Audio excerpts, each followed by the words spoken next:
Ceci est une micropuce. En zoomant, on découvre une ville informatique nanoscopique avec d'immenses gratte-ciel et des kilomètres de fils reliant chaque élément. Et tout en bas, il y a ceci, des transistors, des milliards d'entre eux. Ce sont les 1 et les 0 de notre ordinateur. La puce fonctionne en faisant circuler des électrons d'un transistor à l'autre, et plus vous pouvez rendre ces transistors petits, moins les signaux ont de distance à parcourir, donc plus ils peuvent calculer rapidement. En plus, vous pouvez intégrer plus de transistors dans la même surface, ce qui donne une puce beaucoup plus puissante. Pendant plus de 50 ans, les transistors ont rétréci et leur nombre sur une puce doublait tous les 2 ans. On a appelé cela la loi de Moore, du nom du cofondateur d'Intel, Gordon Moore, qui a observé ce schéma en 1965. Ceci a été un moteur clé de l'industrie technologique, mais vers 2015, les progrès ont soudain cessé. Nous n'aurions peut-être jamais avancé sans une seule entreprise qui fabrique ces machines, les machines qui ont sauvé la loi de Moore. Mon Dieu, ceci est une vidéo sur le produit commercial le plus complexe jamais construit par l'humanité. C'est dingue. Il coûte 400 millions de dollars et il est si étrange que je veux vous le présenter par une expérience de réflexion. Imaginez que vous êtes réduit à la taille d'une fourmi et qu'on vous donne un laser assez puissant pour faire fondre du métal comme du beurre. Une minuscule goutte d'étain en fusion de la taille d'un globule blanc est projetée devant vous à environ 250 km/h. Et votre tâche consiste à toucher cette gouttelette non pas une fois, ni 2, mais 3 fois de suite, en 20 microsecondes avec votre petit laser. C'est précisément ce que fait cette machine. Elle frappe une minuscule gouttelette d'étain 3 fois de suite, chauffant chacune à plus de 220 000 Kelvin. C'est environ 40 fois plus chaud que la surface du Soleil. Et elle ne frappe pas qu'une seule gouttelette, elle en frappe 50 000 chaque seconde. À quelle fréquence ratez-vous un tir? On les rate pas. Quoi? Vous tirez 150 000 tirs laser par seconde et vous n'en ratez pas un seul. Exactement, oui. La même machine contient aussi des miroirs qui sont peut-être les objets les plus lisses de l'univers. À l'échelle de la Terre, la plus grande bosse ne dépasserait pas l'épaisseur d'une carte à jouer. En plus de cela, elle est capable de superposer parfaitement une couche d'une puce sur une autre sans jamais dépasser un écart de plus de 5 atomes. Et tout cela se produit alors que des parties de la machine tournent à des accélérations de plus de 20 G. Pendant 30 ans, presque tout le monde pensait qu'il était impossible de construire réellement cette machine. Et pourtant, elle existe. Il n'y a qu'une seule entreprise au monde capable de la fabriquer. Alors quelle est cette entreprise et quelle est cette machine impossible qu'ils ont construite? La vidéo est sponsorisée par Brilliant. Plus d'infos à la fin. Petite parenthèse. Les fabricants de cette machine n'ont pas sponsorisé cette vidéo. Nous avons simplement trouvé que la science et l'ingénierie ici étaient tellement fascinantes que nous devions absolument faire une vidéo à ce sujet. Alors allons-y directement. Pour fabriquer une puce électronique, on extrait du dioxyde de silicium du sable qu'on purifie en blocs de silicium ultra pur avant de les fondre dans un four spécial. Ensuite, on abaisse un petit cristal germe dans la cuve. Les atomes de silicium s'attachent au cristal, prolongeant ainsi sa structure. Ensuite, on soulève lentement le cristal germe en le faisant tourner, produisant ainsi un lingot de silicium monocristallin. Ici se trouve le cristal germe, puis on l'enlève. Puis-je le toucher? Oui, tu peux.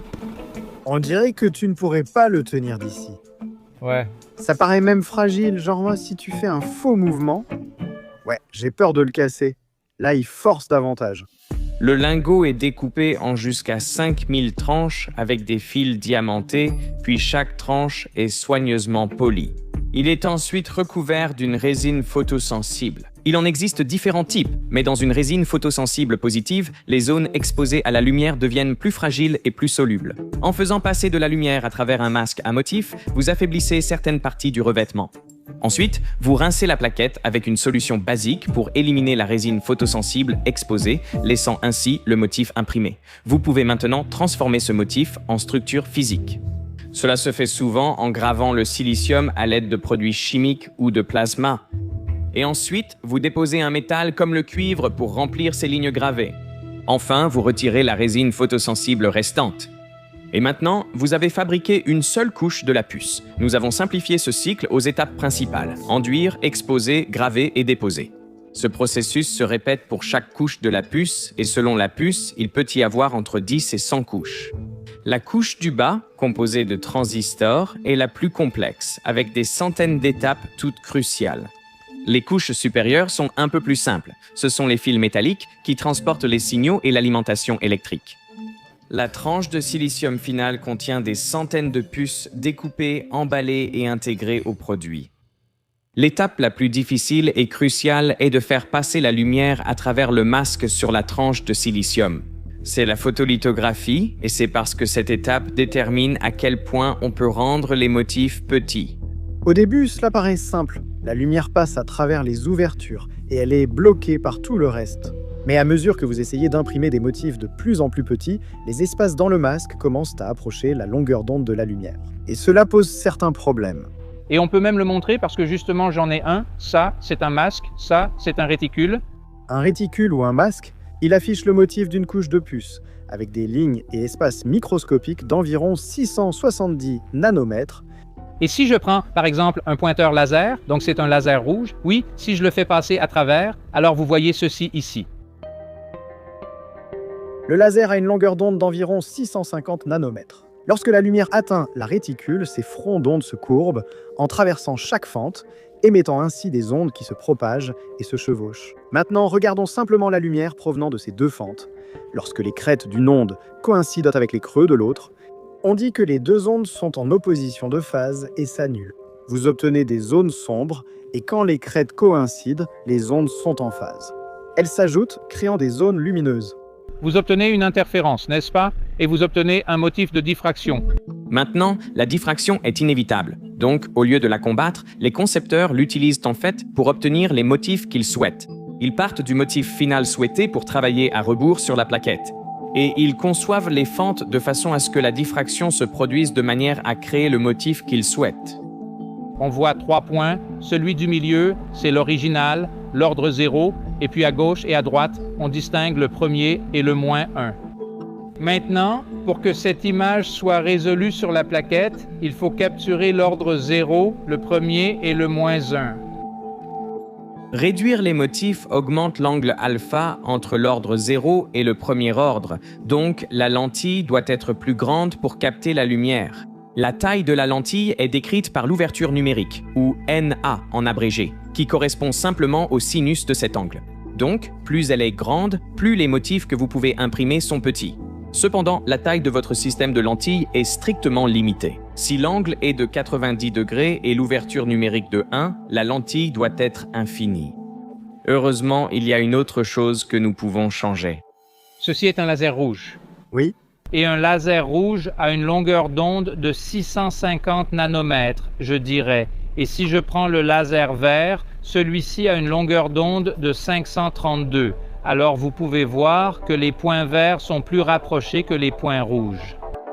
C'est parce que la lumière provenant des deux fentes différentes n'a pas à parcourir une aussi grande distance pour se retrouver à nouveau en phase, donc les franges d'interférence se retrouvent plus rapprochées.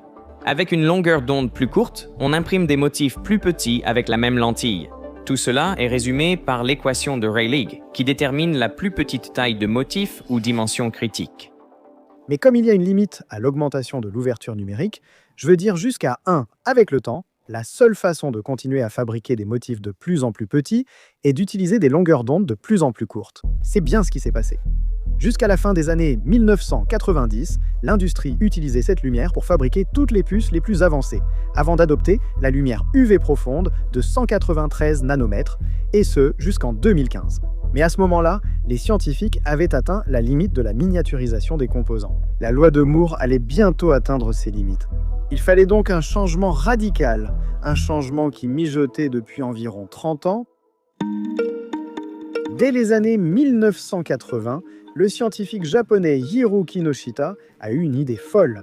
Pourquoi ne pas utiliser des longueurs d'onde beaucoup plus courtes, comme les rayons X d'environ 10 nanomètres? En théorie, cela devrait permettre d'imprimer des motifs bien plus petits, mais un problème survient rapidement. Les rayons X, à ces longueurs d'onde, ont suffisamment d'énergie pour éjecter les électrons de leurs atomes, donc la plupart des matériaux les absorbent. Contrairement aux rayons X médicaux dont la longueur d'onde est inférieure à 1 nanomètre, ceux-ci sont assez longs pour interagir et être absorbés par l'air. Cela signifiait que l'installation de Kinoshita devait être sous vide. Pire encore, il ne pouvait pas utiliser de lentilles pour focaliser la lumière, car elle l'absorberait aussi. Donc il semblait que cette idée ne fonctionnerait jamais. En 1983, Kinoshita a découvert un article de Jim Underwood et Troy Barbee. Ils travaillaient sur des miroirs spéciaux réfléchissant les rayons X à 4,48 nanomètres, ce qui intriguait Kinoshita. Les miroirs courbes focalisent la lumière comme les lentilles. S'il arrivait à fabriquer ces miroirs adaptés à sa longueur d'onde, il pourrait ainsi faire de la photolithographie. Les miroirs fonctionnent à peu près comme ceci.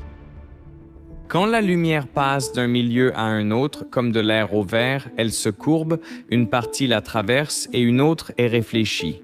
La lumière réfléchie dépend de l'angle, de la polarisation et surtout de la différence d'indice de réfraction des deux milieux. Plus la différence est grande, plus la lumière est réfléchie. Underwood et Barbee ont appliqué ce principe. Ils ont créé une couche de tungstène ultra fine, inférieure à 1 nanomètre, assez fine pour laisser passer les rayons X sans absorption immédiate. Quand les rayons X touchèrent la couche à un angle précis, le tungstène en reflétait moins. Ensuite, ils ont soigneusement ajusté l'épaisseur de la couche, de sorte que la longueur de parcours des rayons X transmis ne soit que d'un quart de leur longueur d'onde. Ils ont ensuite ajouté une couche de carbone. Son indice de réfraction dépasse celui du tungstène pour des longueurs d'onde de 4,48 nanomètres. Les rayons X frappent la frontière et un peu plus se réfléchit, mais cette fois, la phase est inversée, où elle est modifiée d'une demi-longueur d'onde. Cela se produit lorsque n'importe quelle lumière passe d'un indice de réfraction plus faible à un indice plus élevé. Quand cette onde réfléchie atteint la frontière de tungstène, elle a parcouru une demi-longueur d'onde au total. Les deux phases s'alignent, provoquant une interférence constructive des ondes. Underwood et Barbee ont poursuivi cette astuce jusqu'à atteindre 76 couches alternées. Ainsi, au total, ils pouvaient réfléchir beaucoup plus de rayons X. Ils n'ont réfléchi qu'environ 6% de la lumière, mais cela prouvait qu'on pouvait réfléchir les rayons X. Kinoshita a perçu le potentiel, a travaillé et en 2 ans, son équipe a créé 3 miroirs multicouches courbés en tungstène carbone pour réfléchir la lumière de 11 nanomètres. Et grâce à cela, il a réussi à imprimer des lignes de 4 microns, soit 4000 nanomètres d'épaisseur, prouvant qu'au moins en théorie, la lithographie au rayon X était possible. En 1986, il a présenté ses découvertes à la Société japonaise de physique appliquée. Fier et enthousiaste, il a présenté son installation et son image, mais à sa grande déception, le public n'y a pas cru. Malheureusement, le public était très sceptique lors de ma présentation. Kinoshita dira plus tard qu'il était dévasté. Les gens hésitaient à croire que nous avions vraiment créé une image en courbant des rayons X, pensant souvent que l'histoire était exagérée. Personne ne croyait que c'était une voie viable à suivre, et malheureusement, cette réaction était au moins en partie justifiée. Cette lumière n'est produite naturellement par rien sur Terre, seule source proche, le Soleil. Nous avons dû, en gros, construire un soleil artificiel ici sur Terre. La plupart des scientifiques, y compris Kinoshita, produisaient de la lumière X à l'aide d'un accélérateur de particules ou d'un synchrotron. Cela fournit une quantité énorme d'énergie, c'est aussi grand qu'un terrain de football. Vous pouvez alimenter toute une usine, le problème c'est que si la lumière s'éteint, toute l'usine s'arrête. Donc chaque machine avait besoin de sa propre source d'énergie. Même en produisant la lumière, il faudrait des miroirs d'une extrême finesse. Pour vraiment capter ces détails infimes, il vous faudrait les objets les plus lisses de l'univers. J'ai un ballon de football, une balle rebondissante et une rue pavée. Que pensez-vous qu'il va se passer si je les laisse tomber? Le ballon de football rebondit droit, alors que la balle rebondissante dévie sur le côté. La surface est assez plate pour le grand ballon de football, mais très irrégulière pour la balle rebondissante. Et il se passe quelque chose de similaire avec les miroirs. Si la surface est très irrégulière par rapport à la taille de la longueur d'onde, alors la lumière se disperse de façon aléatoire. Maintenant, cela peut sembler lisse, mais si vous zoomez sur un miroir, vous trouvez quelque chose qui ressemble à ça. Vous trouvez toutes ces bosses étranges.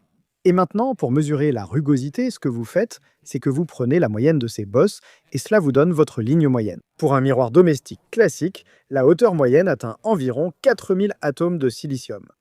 Mais pour les miroirs de Kinoshita, qui devaient réfléchir la lumière des rayons X 100 fois plus court et réduire la diffusion, vous savez, pour que tous les photons atteignent la plaquette, il fallait que ce soit beaucoup plus lisse. Il fallait que ce soit lisse au niveau atomique. La bosse moyenne mesurait seulement environ 2,3 atomes de silicium d'épaisseur.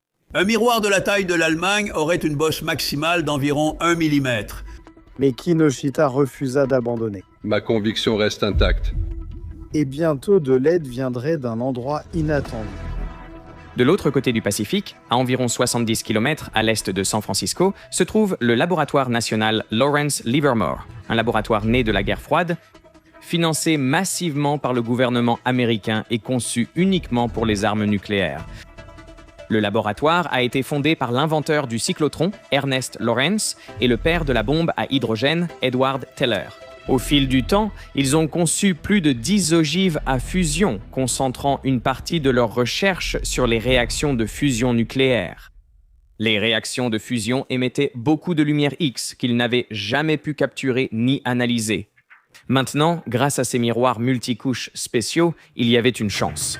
Andrew Hawrey-Luke, l'un des scientifiques responsables, et son équipe ont utilisé des miroirs multicouches pour réfléchir une partie de la lumière des rayons X en quelques années. En 1987, Andy a alors reçu la visite d'un professeur de Cornell. Il était très impressionné par les technologies que nous avions développées. Et à la fin de la journée, il m'a regardé et m'a dit « Tout cela est très intéressant, très ingénieux et tout. » Mais ses mots, et je m'en souviendrai jusqu'à ma mort, étaient « Est-ce que tu peux faire quelque chose d'utile avec tout ça ?» C'était la veille de la fermeture de Noël en 1987. Et j'étais tellement enflammé par ce commentaire que je suis rentré chez moi. Durant les 10 jours suivants, j'ai rédigé une synthèse de plusieurs pages. Il a utilisé ces miroirs en lithographie pour imprimer des puces avec des rayons X. 5 mois plus tard, Andy a exposé ses conclusions en conférence. Mais comme Kinoshita, ce n'était pas la réaction qu'il espérait. C'était extrêmement négatif. C'était le point le plus bas de ma carrière. J'ai littéralement été ridiculisé sur scène et je ne plaisante pas. Chaque personne que j'admirais dans le domaine, ils écoutaient de ma présentation et ils sont venus au micro pour me dire, en gros, pourquoi ça ne marcherait pas. À quel point c'était une idée stupide. Cette semaine-là, je suis rentré en avion et le lundi, mon patron m'a demandé « Alors, comment ça s'est passé ?» Je l'ai regardé et dit « Je n'en parlerai pas. » Mais 3 jours plus tard, il reçoit un coup de fil de quelqu'un nommé Bill Brinkman des laboratoires Bell. Je suis allé voir mon patron et lui ai demandé « J'ai reçu un appel de Bill Brinkman, tu le connais ?» Mon patron, surpris, m'a dit « Oui, c'est le vice-président exécutif de AT&T. » J'ai répondu « Il vient de m'appeler pour me demander de prendre l'avion pour le New Jersey et faire une présentation. » La réaction de mon patron voulait tout dire. Il m'a essentiellement dit « Eh bien, tu dois y aller. » Chez Bell Labs, Andy a rencontré des personnes partageant ses convictions, ce qui tombait parfaitement. En 30 ans, le gouvernement américain avait investi des milliards dans des laboratoires nationaux pour garder l'avance technologique durant la guerre froide. Mais à la fin des années 80, la guerre froide ralentissait. Tous ces laboratoires avaient des recherches à potentiel commercial. Donc le gouvernement a encouragé leur partenariat avec des entreprises américaines pour transformer ces recherches en produits et pour stimuler l'économie. Et le gouvernement fournissait alors des fonds de démarrage et ainsi Bell Labs s'est associé au laboratoire d'Andy et à 2 autres pour continuer à développer la lithographie par rayons X. Et en 1993, la première conférence internationale sur la lithographie par rayons X a eu lieu au Japon, près du mont Fuji.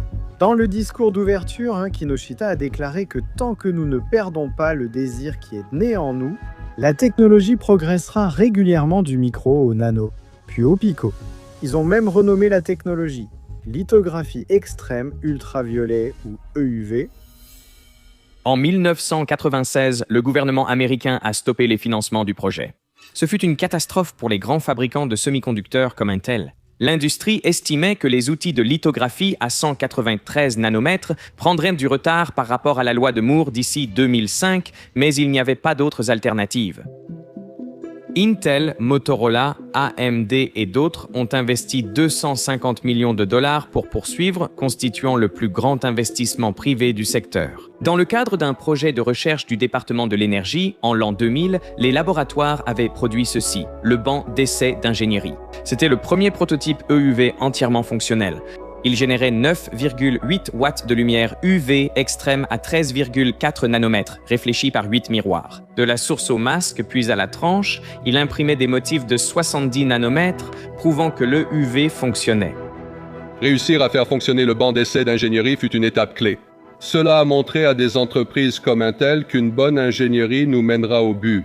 Et ensuite, il semble que vous ayez le prototype.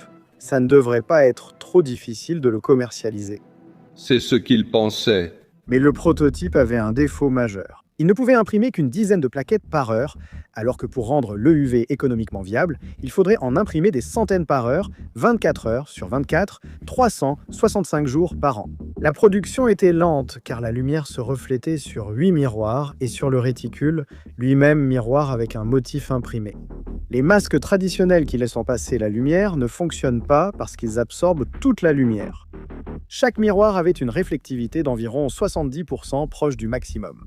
Mais après 9 rebonds, il ne reste plus que 4% de la lumière, ce qui signifie que sur 100 photons, seulement 4 atteignent la plaquette.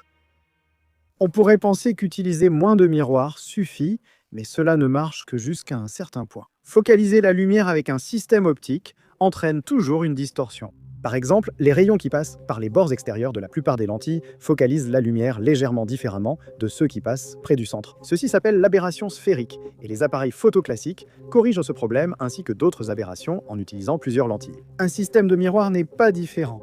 Il faut un certain nombre de miroirs avant de pouvoir dire que l'on a ces aberrations sous contrôle.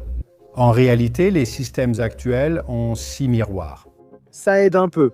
Mais après avoir été réfléchi par 6 miroirs et la réticule, il ne vous reste qu'environ 8% de votre lumière.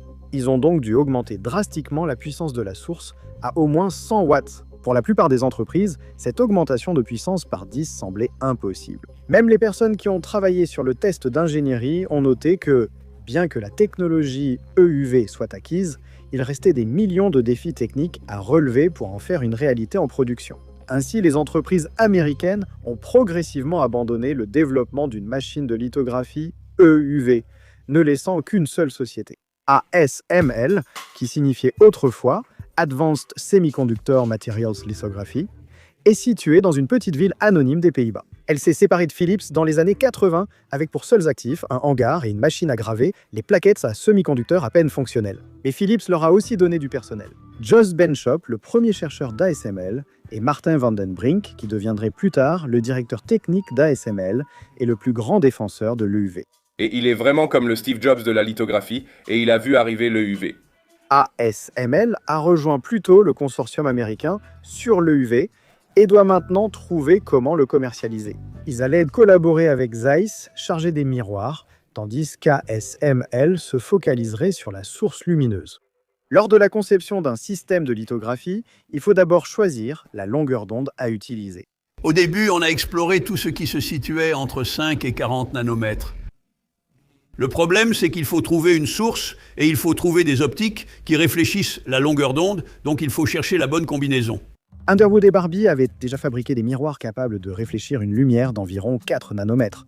Et comme cette longueur d'onde est si petite, cela semblait être le choix évident. Mais la réflectivité maximale de ces miroirs n'était que d'environ 20%. Donc, après avoir frappé 6 miroirs et la réticule, il ne reste que 0,00128% de la lumière, ce qui est bien trop faible. De plus, les chercheurs ont également examiné 2 autres paires, le silicium et le molybdène, qui avaient une réflectivité maximale théorique de 70% pour des longueurs d'onde autour de 30 nanomètres, et le molybdène et le beryllium avec une réflectivité maximale théorique de 80% pour des longueurs d'onde autour de 11 nanomètres. Le choix paraissait donc évident. Prendre la longueur d'onde la plus courte et la réflectivité maximale. Cependant, le beryllium étant très toxique et difficile à manipuler, les scientifiques ont préféré se concentrer sur le silicium et le molybdène. À la place, pour fabriquer les miroirs, Zeiss a utilisé un procédé appelé pulvérisation cathodique. Une cible de matériaux de revêtement est bombardée soit par du plasma, soit par des ions, ce qui provoque l'éjection d'atomes. Ils s'envolent et se déposant sur le miroir. C'est un procédé désordonné, donc les couches y finissent par avoir des bosses et des espaces. Il y avait une astuce ingénieuse que l'équipe des Pays-Bas a en fait perfectionnée avec le faisceau de fer. Secouer jusqu'à ce que l'atome tombe dans le trou prévu, puis tout est plat. Avec la conception du miroir finalisé, ASML avait besoin d'une source pour cette longueur d'onde spécifique. Donc c'était 13,x. Oui. La vraie question est, quel est le x actuel? Tu cherches le présent, la source. Donc, il y a essentiellement 3 façons de générer de l'EUV pour créer un soleil sur Terre. Les premiers chercheurs utilisaient le synchrotron, Mais cette méthode a vite été abandonnée car chaque machine nécessitait sa propre source. Les deux autres méthodes reposent sur le même principe. Quand un électron se recombine avec un ion, celui-ci descend d'un niveau d'énergie et libère l'excès sous forme de photon. Et si vous choisissez l'ion correctement, alors ce photon aura exactement la longueur d'onde dont vous avez besoin. Maintenant, il y a deux façons de créer ces ions. Il s'agit de chauffer un métal jusqu'à former une vapeur, puis d'appliquer un fort champ électrique à travers elle. Cela entraîne la collision d'électrons libres avec les atomes voisins, provoquant leur ionisation. Lorsque le champ électrique est coupé, les électrons se recombinent aux ions et émettent de la lumière. Ceci est un plasma produit par décharge. C'est le concept que nous utilisons en premier en raison de sa relative simplicité. Nous avons vite atteint quelques watts, mais atteindre 100 watts nous a pris une éternité. Vous ne pouviez pas l'adapter. Non, nous ne pouvions pas. Ils voulaient un changement radical, alors ils ont choisi la deuxième méthode. Cette méthode emploie un laser puissant pour frapper un matériau, générant un plasma dépassant 220 000 degrés Celsius. Les électrons ont tant d'énergie que le noyau ne peut plus les retenir. Jusqu'à 14 s'échappent de leurs orbites. Après l'arrêt du laser, électrons et ions se recombinent pour émettre de la lumière. C'est le plasma produit par laser, seule méthode alors jugée évolutive. C'était en fait la même méthode utilisée plus tard par le test d'ingénierie. Un laser de 1700 watts a été tiré dans un flux de xénon pour générer une lumière de 13,4 nanomètres. Mais le xénon avait un problème majeur. Le rendement de conversion, soit le rapport entre lumière utile et énergie injectée, était très mauvais. Il était d'environ 0,5%. C'est parce que, même si le xénon émet de la lumière dans la plage de 13 à 14 nanomètres, il y a beaucoup plus de lumière émise autour de 11 nanomètres. La majorité de l'énergie a produit une lumière non réfléchie par les miroirs. De plus, le laser n'a pas à ioniser tous les atomes. Donc les atomes de xénon neutre restants absorbaient fortement une partie de la lumière à 13,4 nanomètres. ASML s'est alors tourné vers l'étain, dont le pic d'émission à 13,5 nanomètres offre une efficacité de conversion 5 à 10 fois supérieure à celle du xénon. Mais tout comme le xénon, les atomes d'étain neutre absorbent aussi la lumière UV extrême. Alors ils ont eu une idée folle, tirer une seule minuscule gouttelette d'étain à la fois. Pour obtenir la puissance nécessaire, il faudrait produire et manipuler des milliers de gouttelettes par seconde, toutes de forme et taille identiques. Mais il s'avère qu'on ne peut pas instantanément fabriquer des milliers de gouttelettes d'étain exactement identiques. Alors ils ont trouvé une solution de contournement. Pour fabriquer les gouttelettes, de l'étain extrêmement pur est fondu et poussé à travers une buse microscopique par de l'azote à haute pression. Cette buse vibre à haute fréquence, brisant le jet en fines gouttelettes.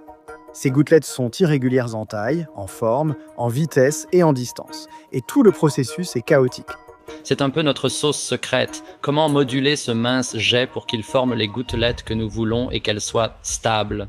Je crois que nous avons trouvé un article qui décrivait ce processus. Et cela m'a vraiment ouvert les yeux. Il semble que toutes les gouttelettes sortent en fait de la buse de manière irrégulière. Mais avant d'atteindre le côté, là où elles sont frappées par le laser, comme si les petites gouttelettes irrégulières se réunissaient en gouttes parfaitement espacées et régulières, de taille et forme similaires, avançant à la même vitesse. Pour moi, c'est presque magique, Jason.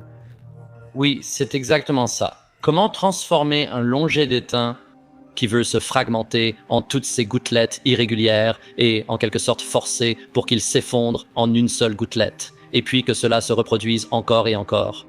Vous n'avez pas non plus tant de variables à manipuler, vous avez la pression avec laquelle vous poussez l'étain et la fréquence de la buse. Oui, cela paraît difficile à résoudre. Il n'y a pas beaucoup de variables avec lesquelles jouer. Et donc, maîtriser cette modulation du jet, c'est comme ça qu'on crée les gouttelettes. Mais ces gouttelettes doivent non seulement être identiques, elles doivent aussi se déplacer à une vitesse incroyable. Ce qui va se passer, c'est que si la prochaine gouttelette qui arrive est trop proche, elle sera en fait perturbée et cela va gâcher le prochain événement de plasma. Donc, nous avons une exigence. Non seulement nous devons produire 50 000 gouttelettes par seconde, mais elles doivent aussi voyager à une vitesse extrêmement élevée. En 2011, leur source de plasma laser a atteint 11 watts, soit plus du double de leur précédente. Mais ils étaient encore limités à 5 plaques par heure, donc ils devaient vite augmenter la puissance, ayant promis d'atteindre 60 plaques par heure d'ici fin 2011. Malheureusement, cette nouvelle méthode avait un défaut majeur. Maintenant, le problème avec l'étain, c'est que lorsque vous frappez la gouttelette, vous générez de l'EUV avec une efficacité de conversion très correcte. Mais où va l'étain? Parce que vous savez, à environ 30 cm de là, il y a ce miroir atomiquement plat, très beau et très cher, de nos amis de Zeiss, et au début, on recouvrait littéralement la chose comme ça. Ces machines doivent fonctionner un an. Vous faites passer des litres d'étain à travers cet événement plasma et un seul nanomètre d'étain. Si cela venait à atterrir sur ce miroir collecteur, il faudrait mettre le collecteur hors service. Nous devons le garder presque parfaitement propre pendant un an. Oui, comment est-ce qu'on s'y prend pour ça? Donc, notre principal outil ici, c'est en fait le gaz hydrogène. Ils ont rempli la chambre avec de l'hydrogène à basse pression. Cela ralentit et refroidit les particules d'étain, et même si un peu d'étain atteint le collecteur, l'hydrogène l'enlève pour former un gaz appelé stanane. De cette façon, la machine nettoie les collecteurs pendant qu'elle fonctionne. Mais ce gaz d'hydrogène devient aussi chaud à cause de toutes ces explosions d'étain, donc ils doivent continuellement injecter de l'hydrogène neuf et plus frais dans le système, tout en évacuant le stanane et le gaz plus chaud. Mais ils devaient régler précisément la pression et le débit. Je veux dire, s'il n'y avait pas assez d'hydrogène, les miroirs deviendraient trop sales. Mais trop d'hydrogène absorberait non seulement trop de lumière UV extrême, mais cela ferait aussi surchauffer le système. Mais la question est, quelle quantité de chaleur et d'énergie est déposée dans le gaz? Et nous avons été perplexes pendant un bon moment. Si vous regardez une source de lumière UV extrême, vous verrez que c'est un peu comme un globe de lumière rouge violacée. Et on se demande un peu pourquoi cela se produit. Alors nous avons acheté une caméra ultra rapide. Ce que nous avons réalisé, c'est qu'après chaque événement de plasma, il y a une onde de choc qui se propage dans le gaz d'hydrogène et c'est extrêmement reproductible. Et on se dit qu'il doit y avoir une explication à cela, et il existe une formule, la formule de Taylor von Neumann-Sedov, qui explique les explosions à partir d'une source ponctuelle, dans un environnement comme par exemple une explosion nucléaire, par exemple jusqu'à une supernova. J'ai donc utilisé cette formule qui correspond parfaitement aux données. C'est fantastique de voir ces minuscules supernovas se produire dans notre appareil 50 000 fois par seconde. Et est-ce une façon juste de voir les choses, comme créer des mini-supernovas? Oui, c'est en fait assez similaire, c'est presque très proche d'une supernova de type Ia. Il s'avère que vous avez en quelque sorte un objet qui s'évapore complètement et explose. Quand toute cette énergie est transférée au gaz d'hydrogène, cela crée une onde de choc qui se propage vers l'extérieur. C'est essentiellement la même chose. En regardant le ciel nocturne, on voit des vestiges de supernova venant de l'espace. En utilisant ces calculs d'énergie, ils ont découvert qu'ils devaient évacuer l'hydrogène à des vitesses incroyablement élevées, autour de 360 km/h. C'est plus qu'un ouragan de catégorie 5, même si on sait que ces vitesses sont atteintes à faible densité. Mais l'année 2012 est passée et ils n'avaient toujours pas assez de puissance. En 2013, ASML atteignait 50 watts en tirant 50 000 gouttes d'étain par seconde. Cependant, cette puissance accrue avait un coût. Plus de puissance génère plus de chaleur, déplaçant légèrement les miroirs et entraînant un mauvais alignement de la lumière et des couches de puce. Par conséquent, Zeiss a intégré un système nerveux dans l'optique. Des capteurs guidés par robots qui mesurent en permanence la position et l'angle exact de chaque miroir. Et ça jusqu'au nanomètre et au picoradian, ce qui est absolument fou. À quel point doit-on précisément contrôler ce miroir ? L'une des choses que vous pouvez faire, c'est une expérience de pensée. Je peux placer un petit laser sur le côté de ce miroir et nous allons jusqu'à la Lune et nous plaçons une pièce de 10 centimes ici, puis cette lumière parcourt toute cette distance jusqu'ici et ensuite, grâce à ma précision, je contrôle ce miroir. Oui, je peux décider si je pointe de ce côté de la pièce de 10 centimes ou si je pointe de l'autre côté de la pièce de 10 centimes. Donc vous pouvez voir que la précision de pointage est c'est aussi en picoradian, c'est quelque chose de vraiment extrême. Cela leur a permis de contrôler la lumière même lorsque la puissance augmentait. Alors que Zeiss excellait en optique, ASML peinait toujours avec la source d'énergie. Le problème était que les gouttelettes d'étain étaient trop denses, ce qui signifiait que la majeure partie de la lumière UV extrême émise était encore réabsorbée par les atomes neutres avant qu'elle n'atteigne le miroir collectif. La façon dont nous avons explosé la gouttelette ne produisait pas assez de lumière et il y avait trop de débris. Pour aggraver les choses, ils pouvaient voir qu'environ 10 ans plus tard, ils auraient besoin d'une nouvelle génération de machines, une machine UV AONA essentiellement une avec un système optique plus grand qui pourrait imprimer des caractéristiques plus petites. Par conséquent, qu'ont-ils fait? Ils ont choisi d'investir dans la nouvelle génération, et cela sans avoir réussi à faire fonctionner l'actuelle. Le moment le plus incertain était au début, alors j'ai commencé à travailler dessus en 2012. À cette époque-là, le UV ne fonctionnait pas et il y avait ce fou qui travaillait sur la génération suivante, alors qu'on n'arrivait même pas à produire la lumière EUV au départ. Vous misez tout sur le UV et redoublez d'efforts sans savoir si cela fonctionnera. Oui, mais pour continuer à financer le développement, ils avaient besoin d'argent. Et beaucoup, alors ils se sont tournés vers ceux qui avaient vraiment besoin de cette technologie. ASML a contacté ses principaux clients. D'accord, vous voulez cette technologie pour la prochaine génération de puces? Eh bien, vous devez nous permettre d'investir davantage en investissant chez nous. Intel a investi environ 4,1 milliards de dollars, tandis que Samsung et TSMC ont ajouté 1,3 milliard. Ainsi, ils ont pu poursuivre la recherche. Mais sans produit à présenter, les clients commençaient à perdre patience.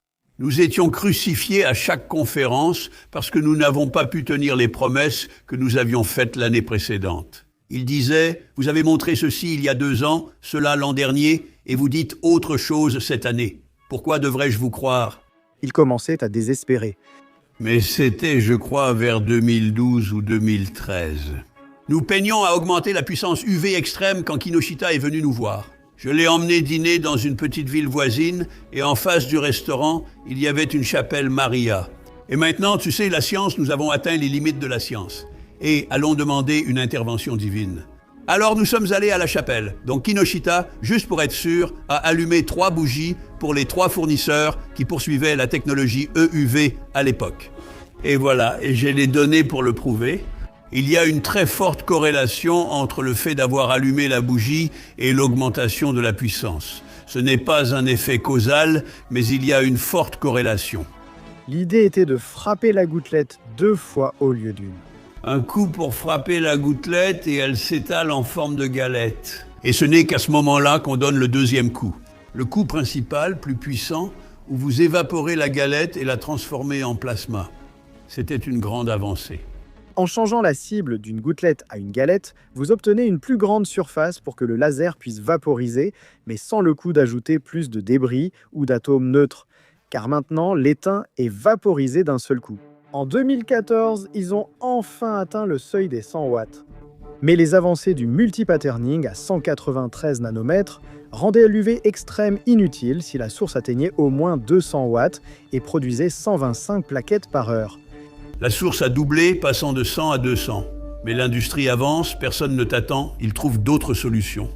Nous devions rattraper notre retard, donc c'était un objectif mouvant. Un problème était de synchroniser parfaitement le laser pour toucher chaque gouttelette. Donc l'analogie, c'est un peu comme une balle de golf que vous devez faire atterrir dans le trou à 200 mètres. Pas juste atterrir sur le green ou rebondir, mais tomber directement dans le trou à chaque fois. C'est ce niveau de précision dont nous avons besoin pour déposer les gouttelettes. Ces gouttelettes traversent une sorte de maelstrom de flux d'hydrogène. Les vitesses sont extrêmement élevées. C'est comme tirer des balles de golf à travers une tornade, et juste au moment où elle atterrit dans le trou, c'est là qu'elle doit être frappée par le laser. Donc, pour pouvoir suivre les gouttelettes dans ce but, nous utilisons des rideaux laser, et nous pouvons ainsi observer à quel moment la gouttelette passe à travers un rideau laser. Ces photons diffusés nous indiquent essentiellement quand et où se trouve la gouttelette, et surtout, ils nous disent quand déclencher le laser.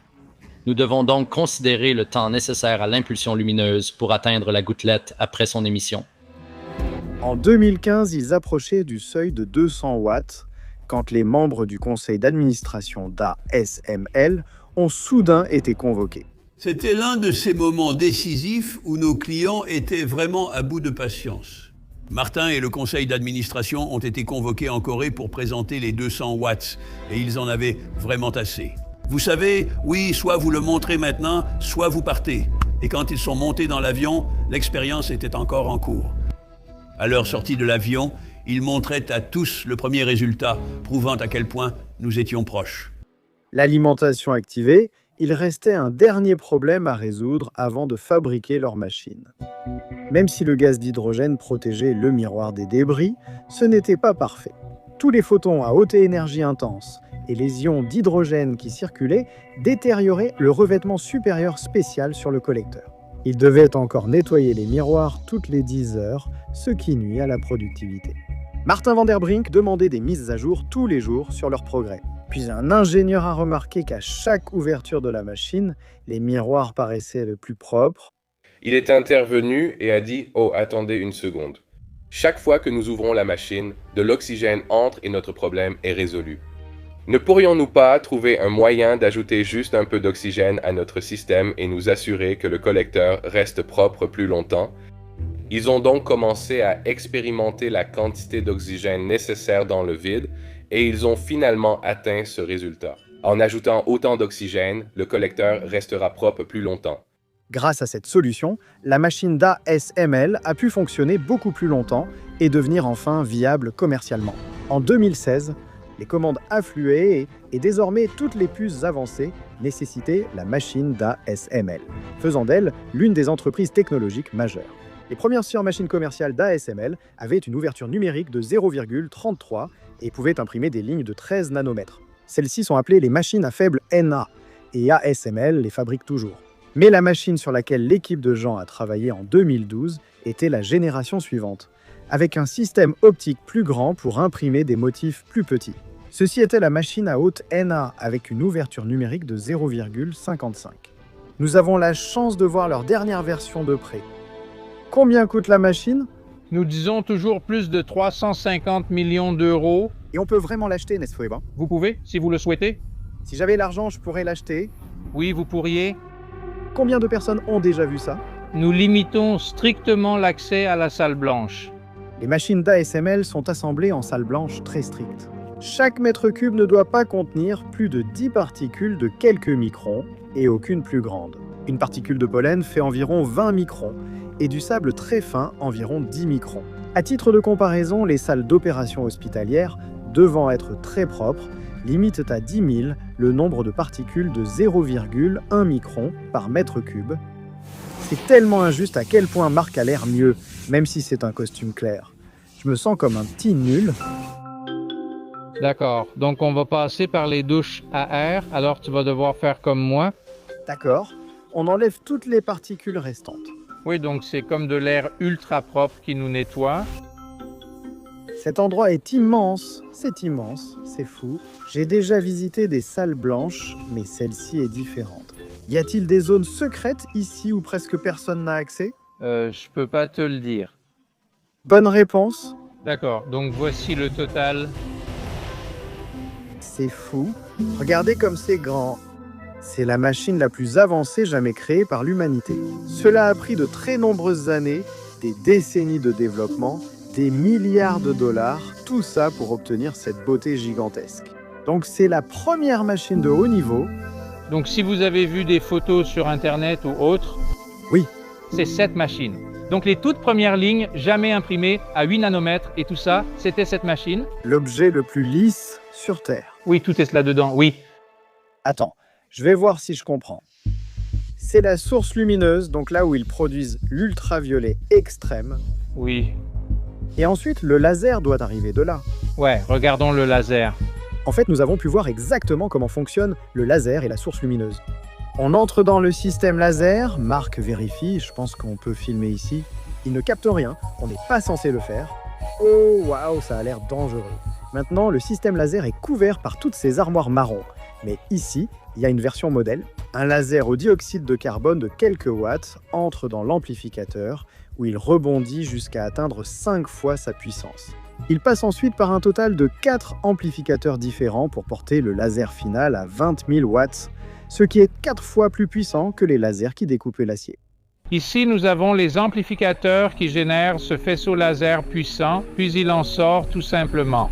Et ceci fait partie du système de transport du faisceau, où il est acheminé vers la machine. Ce tuyau contient le grand faisceau laser. Et ici, il y a un miroir, puis les impulsions se dirigent vers le module de source lumineuse. Ça ressemble un peu à un transformateur, ou à, je ne sais pas, un vaisseau spatial. Il y a tellement de fils partout. Ne touche pas à ça. Mince alors. C'est plutôt énorme, hein? C'est dingue. Et ça, ce n'est qu'une source de lumière? Ce n'est qu'une source de lumière. Tu filmes bien la comparaison? Donc tu as besoin de tout ça. Seulement pour générer de la lumière UV extrême. Incroyable, tout ça juste pour la lumière. On visite? Oui, on peut faire un petit tour. Allons-y. Donc en gros, c'est le cœur de la source. Je peux monter ici? Si tu es en dessous de 137 kg, tu peux. Je crois que oui. Donc les gouttelettes d'étain arrivant par la gauche. Et ensuite, on tire le laser d'ici? Oui. D'accord. Ça explose puis la lumière par là-bas. La différence entre la première machine EUV d'ASML et la plus récente réside dans le nombre d'impulsions frappant la gouttelette. La première pré-impulsion aplatit la gouttelette en galette, puis une seconde réduit encore plus sa densité. Elle la transforme en gros en un gaz de faible densité, elle la raréfie, puis l'impulsion finale ionise essentiellement toute la gouttelette. Donc avec pratiquement la même puissance provenant du laser d'entraînement, ils obtiennent encore plus de lumière EUV. Maintenant, s'ils veulent encore plus de lumière, la seule façon d'y parvenir est de toucher plus de gouttelettes. Et c'est exactement ce qu'ils ont fait. Nos sources de lumière EUV récentes, actuellement expédiées, font environ 500 watts. Nous avons porté la fréquence à 60 000 répétitions par seconde avec une feuille de route visant 100 000 gouttelettes par seconde. Nous avons déjà prouvé ces 100 000 gouttelettes par seconde en laboratoire. Ce n'est plus une question de si, mais de quand. C'est fou. Les 3 impulsions que nous utilisons pour créer la galette, pour gonfler un peu la galette, puis pour évaporer la galette, les 2 premières impulsions arriveraient par ce tuyau, puis l'impulsion principale avec le gros laser, le faisceau laser serait délivré par ce tuyau ici. Les machines NA haute et basse actuellement expédiées utilisent 3 impulsions et toucheront davantage de gouttelettes par seconde.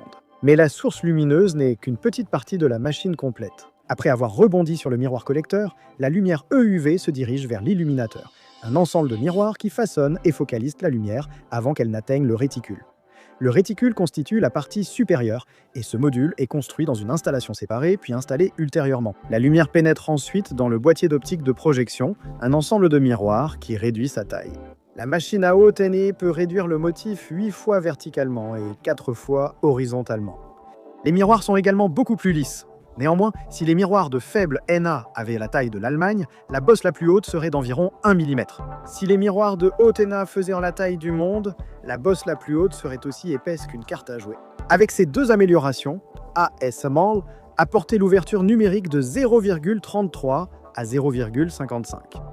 Et enfin, la lumière frappe la plaquette afin d'imprimer environ 185 plaquettes par heure. Le réticule se déplace d'avant en arrière à des accélérations de plus de 20 G, soit plus de 5 fois l'accélération d'une voiture de Formule 1.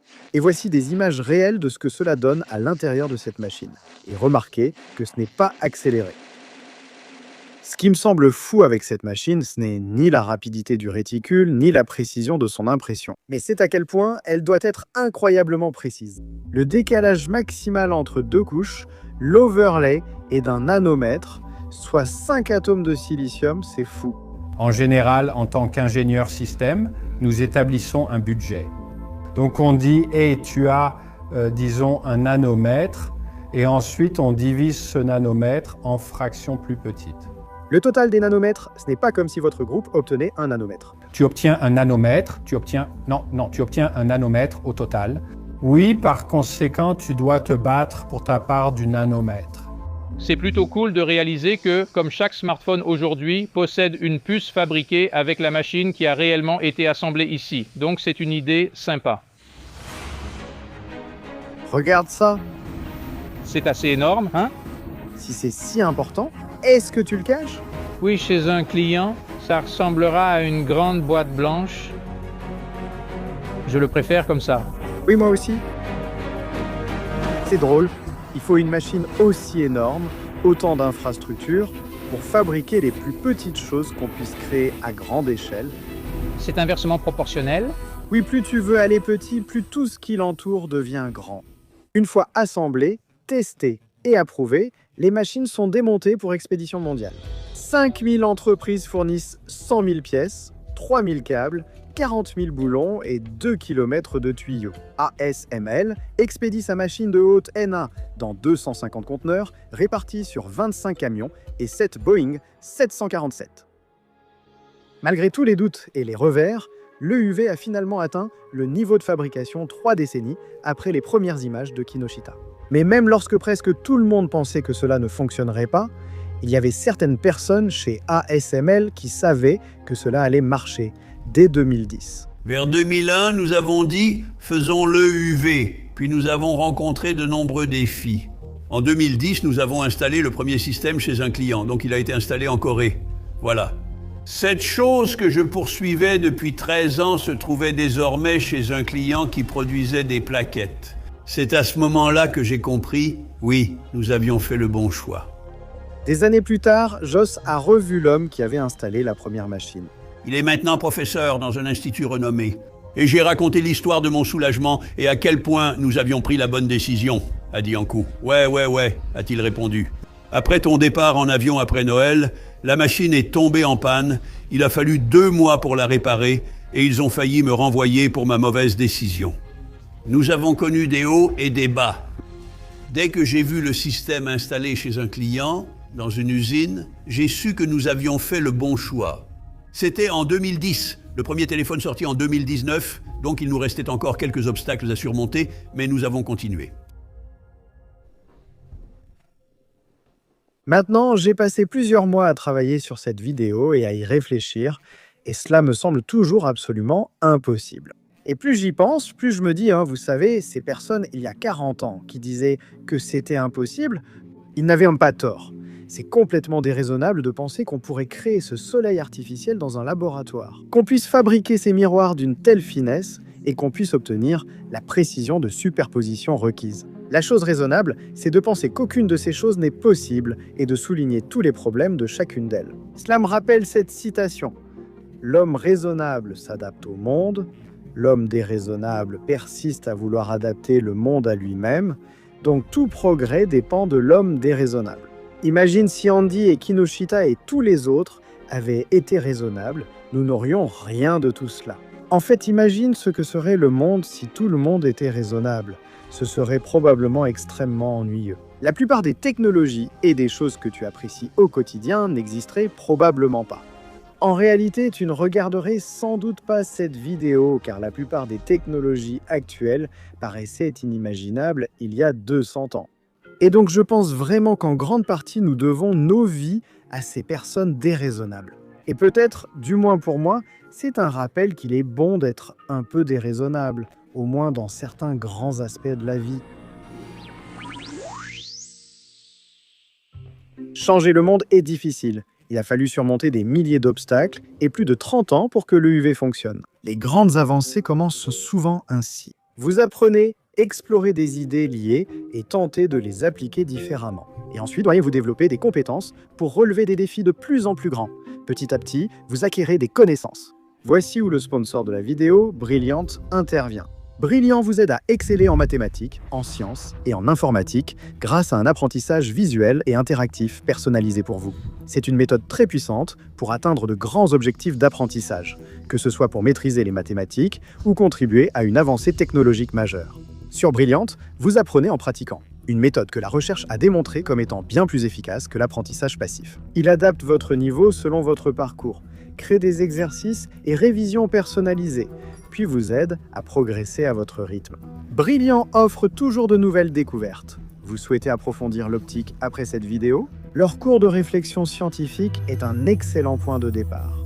Il vous aide à penser comme un ingénieur en vous montrant comment décomposer de grands concepts en éléments plus petits et plus compréhensibles. Que vous maîtrisiez les mathématiques fondamentales, l'algèbre ou le calcul, que vous plongiez dans les algorithmes, exploriez la science des matériaux ou compreniez la physique, cela nous emmènera au-delà de l'EUV.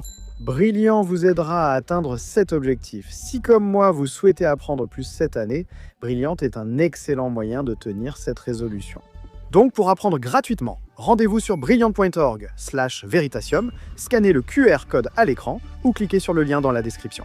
Brilliant offre également à nos spectateurs une réduction de 20% sur un abonnement premium annuel, ce qui vous donne un accès quotidien illimité à tout le contenu de Brilliant.